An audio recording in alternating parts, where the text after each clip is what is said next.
In Psalm 7, David refers to God as the God who probes the minds and the hearts. In other words, he knows everything that's going on in our thoughts. He knows everything that's going on in our hearts and our feelings, our emotions, our cravings, our lusts, all those different things. Thursday of Holy Week is a day that reminds us just how true it is that God knows everything, because we see so many different examples of that. We see Jesus sitting down with his disciples. He knows that Peter is going to deny him 3 times before a rooster crows, and he tells Peter that. Jesus knew it was coming.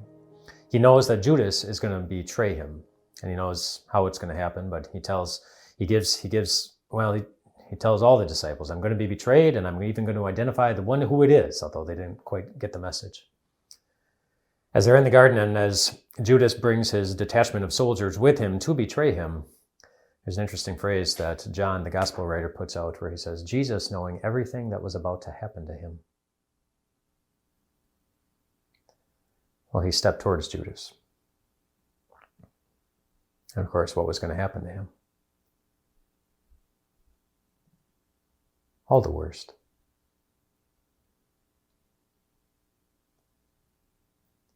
All of it. He knew, and he stepped toward it.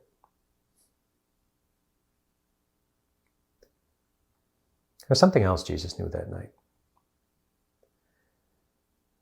Backtrack just a little bit to when Jesus is still in the upper room with his disciples, and they're talking about lots of different things. Jesus knew that their hearts were going to be troubled. And how do we know that? Because he said to his disciples, do not let your hearts be troubled.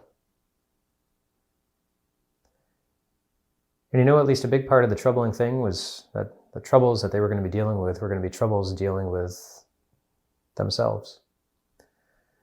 Their questions about whether or not God still wanted anything to do with them. Their questions about whether or not they had a place in God's kingdom.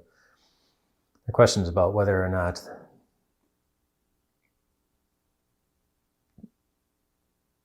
Jesus still loved them. And the reason they would think that is because of themselves. Jesus knew that the disciples would abandon him, in addition to Peter denying him and Judas betraying him, and in addition to all the pain and the suffering and everything that Jesus knew was coming. He knew that his disciples would have a hard time believing that they were forgiven. That heaven was still their home. That they still had a Father in heaven watching over their life, guiding and protecting even them. And so Jesus, because he knew that, because he knew they would be troubled by those thoughts, he said,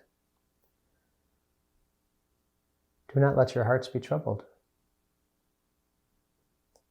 Trust in God. Trust also in me. In my Father's house are many rooms. I'm going there to prepare a place for you. And I'll come back. I'll come back to take you to be with me. So that even you can be exactly where I am. Of course, what is that place?